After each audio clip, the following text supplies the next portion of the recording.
Hi, I'm Dr. Avery Kasten with City by the Sea Vet. I'm here to talk to you about cancer in dogs. Dr. Kasten, what are the most common types of cancers you see in dogs in the clinic? We see a lot of different types of cancer. The ones that are most obvious are often our skin tumors that we can find during our examination, but we also see certain types of breast cancer, bone cancer, bladder tumors, bone tumors, basically anything that humans can get, dogs can get as well. Now, what are some causes of these cancers in dogs? We find that most cancers in dogs have a strong genetic component. So based on the breed, we can guess what types of cancer they are at risk for. There are some cancers that are also linked to toxins, environmental changes, but I would say the vast majority are breed related. What are some clinical signs I should be looking out for? That is a difficult question. Some cancers are obvious to the eye. If there's something on their skin or below their skin, we can often find it during our physical exam.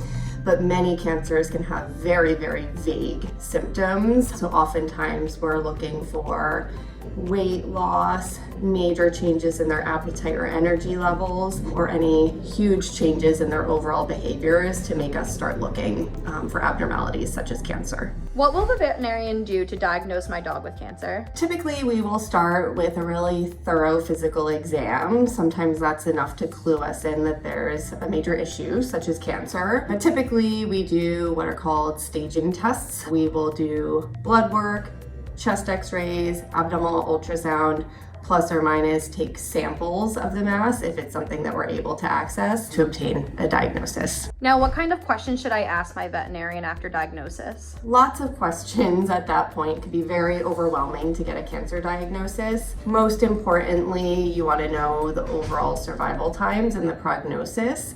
There's some types of cancer that are going to develop rapidly and behave aggressively, in which case we could potentially want to get the dog to an oncologist as soon as possible. Other cancers that we can treat a little bit less aggressively. Hopefully there's some cancers that we just do surgery and that's curative. Now, is my dog required to see a specialist after being diagnosed? Dogs are never required to see a specialist, but it is often something that we will recommend.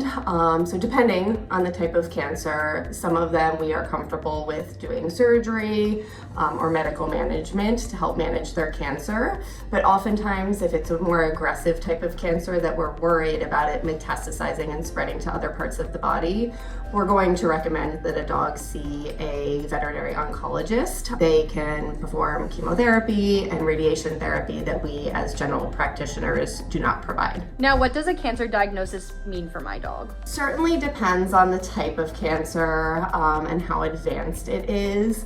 I will say for most dogs, our goal in treatment is a little bit different than the goal in humans. We never want to treat dogs with massive doses of chemotherapy that are going to make them feel violently ill. So our goal is always quality of life. We want to always balance the dog feeling good and managing the disease. So we're always trying to kind of hit that balance between treatment and maintaining quality of life. What is the prognosis for dogs with different types of cancer? Prognosis varies quite a bit depending on the type of cancer and how early we catch it. One of the most common cancers we see in dogs is something called a mast cell tumor. Oftentimes, if we find the cancer, we do some testing, find out it hasn't spread anywhere else. All we need to do is surgically remove the mass, and that is curative. So things like local mast cell tumors have an excellent prognosis. Dogs can live a normal life expectancy. Other types of cancer, let's say lymphoma, for example, by the time it's detected, the cancer has often spread throughout their body. So that our goal is never a complete cure, but we want the dog to be in remission for as long as possible. So some cancers cured by surgery plus or minus chemotherapy. Others, we're just maintaining quality of life with medications, whether that be for months to maybe years. What should I do if I find any new lumps or bumps on my dog? So any new lump or bump that we find either during our exam or the owners notice at home when they're petting their dog should be evaluated. Oftentimes what we recommend is something called a fine needle aspirate. So we take a small needle, suck up a few cells, and look at them under the microscope to get more information about that mass. Sometimes that gives us all the information that we need. Sometimes it doesn't, and we need a little bit of a larger sample, in which case we'll consider a biopsy, where we take a sample from that mass and send a larger piece of tissue to the lab. Is cancer treatment for dogs typically painful? Most cancer treatment is not painful. Obviously, if they need surgery for their cancer, we're addressing that with post-surgical pain medications. Regarding chemotherapy, dogs can have side effects from chemotherapy similar to humans. So most commonly vomiting, nausea, not wanting to eat well, but we definitely have medications to manage those symptoms as well. And then this is done at specialty practices, but dogs that are candidates for radiation therapy, dogs can have minor discomfort associated with that as well. But our goal is always to control symptoms, keep pets comfortable, so we definitely take their overall comfort level into account when creating a treatment plan for them. What does it mean for my dog to be in remission? So when dogs are in remission, that means we have treated the cancer to a point where it's not detectable on any tests. So if we did blood work, ultrasounds, we would see no evidence of cancer. The hope is that remission lasts a long time, months to years.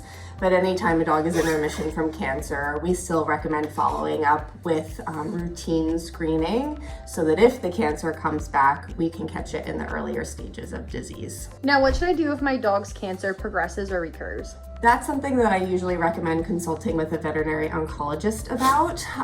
Depending on the type of cancer, sometimes we'll just repeat their previous treatment protocols if they did well. For certain types of cancer, they can tend to outsmart some of the conventional therapies, in which case we need to change their chemotherapy protocol. If you have any questions about cancer in dogs, please give us a call at 848-217-5000.